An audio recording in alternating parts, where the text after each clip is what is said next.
Muchos piensan que el nacimiento virginal de Jesús contradice la ley mosaica, pero en cambio lo que hace el nacimiento virginal es cumplirla de manera perfecta y de manera profética. Hoy veremos cómo el nacimiento de Cristo, lejos de romper la ley de Moisés, la llevó a su máxima plenitud. Porque lo que Moisés estaba escribiendo en el viejo pacto apuntaba a un nacimiento virginal, tal y como lo presentan Mateo y Lucas. Mateo capítulo 5, verso 17, dice de la siguiente forma: no penséis que he venido para abrogar la ley o los profetas. No he venido para abrogar, sino para cumplir. La ley mosaica hacía distinción entre lo que era puro y lo que era impuro, según Levítico capítulo 12. Cada ser humano nacía en pureza ritual por causa de la transmisión del pecado original. Pero en el caso de Jesús no hubo intervención de varón, por lo tanto no se heredó el pecado original. María concibió por obra del Espíritu Santo, según Lucas capítulo 1, verso 35. Eso significa que el santo ser que nació no estaba contaminado con la impureza que arrastra a toda la humanidad. De esa manera, el nacimiento virginal cumplió Levítico capítulo 12, espiritualmente hablando, porque el nacimiento que ocurrió con María fue limpio y fue santo, produciendo de esa manera un nacimiento limpio y un nacimiento santo desde su origen. La ley mosaica ordenaba que todo primogénito fuese consagrado a Dios, según Éxodo capítulo 13, versículo 2. Sin embargo, cuando observamos a Jesús, nos damos cuenta que Jesús era el primogénito de María y también el primogénito del Padre Celestial, según Colosenses capítulo 1, verso 15. Pero hay algo mucho más profundo aún, y es que si José hubiese sido el padre biológico de Jesús, entonces Cristo hubiese heredado la maldición de Jeconías, la cual le bloqueaba el acceso al trono de David, según Jeremías capítulo 22, verso 30. A través del nacimiento virginal, Jesús cumple con la ley del primogénito, pero sin heredar una maldición humana por medio de Jeconías. De esa manera, su consagración en el templo, según Lucas capítulo 2, versos 22 y 23, cumple con la ley mosaica en sentido literal, pero también la cumple en su sentido espiritual. En la ley de Moisés, nada impuro podía tocar el altar, según Éxodo capítulo 20, verso 25. El altar representaba el lugar en donde la ofrenda santa era presentada delante de Dios. Y aquí viene lo extraordinario, porque María, al concebir sin la intervención humana, se convirtió en ese altar no tocado por herramienta de hombre, cumpliendo así de manera figurada lo que dice Éxodo capítulo 20, verso 25. Por eso es que el ángel le dijo a María: el Espíritu Santo vendrá sobre ti y el poder del Altísimo te cubrirá con su sombra. Lucas capítulo 1, verso 35.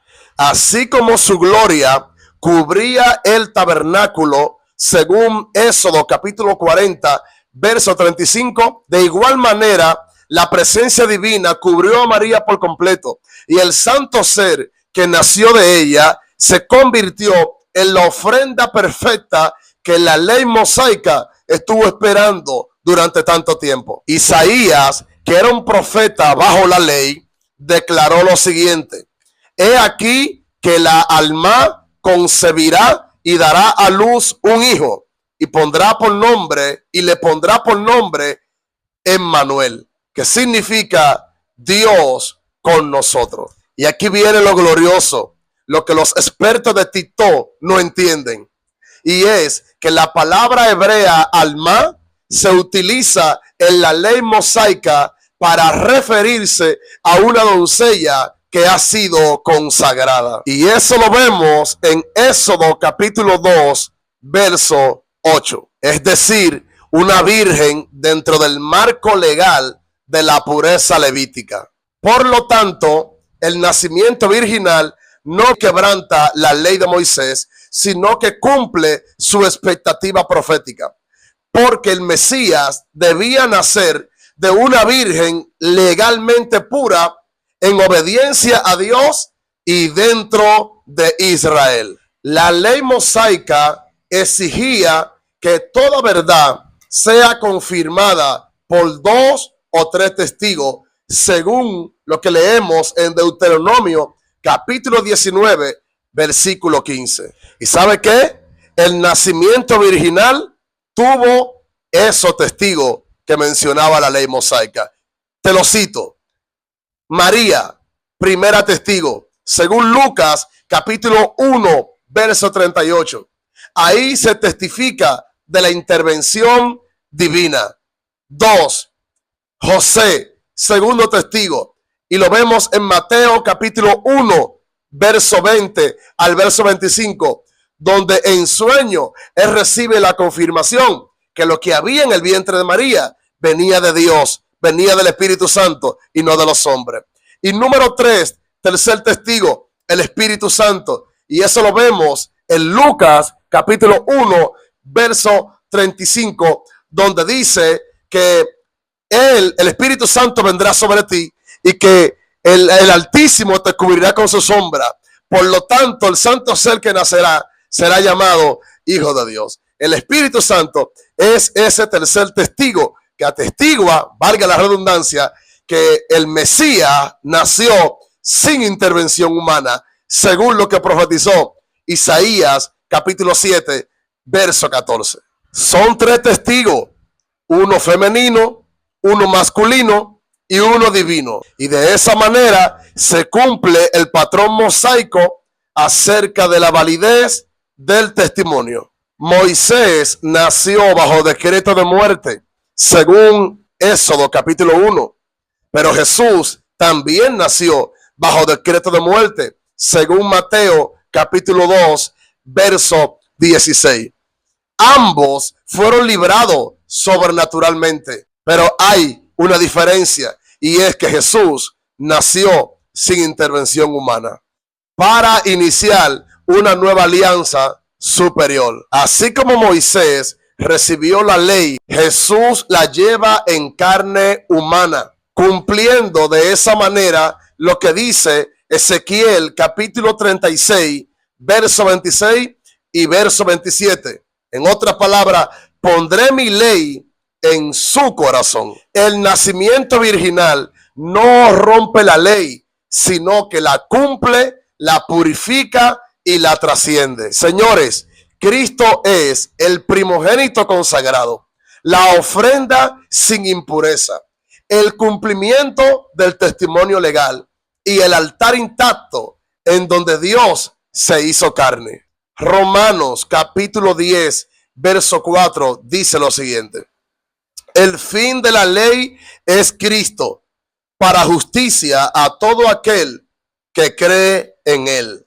Si esta enseñanza ha sido de bendición para tu vida y has recibido nuevas herramientas para defender tu fe ante un mundo lleno de escepticismo, te invito a suscribirte a mi canal, te invito a activar la campanita y a compartir este contenido con alguien más. No olvides comentar ahí debajo qué te pareció este video. También quiero invitarte a ver mi anterior video acerca de las 4 genealogías del Mesías verdadero. Te aseguro que te va a bendecir como no tienes idea. Nos vemos en un próximo video. Shalom.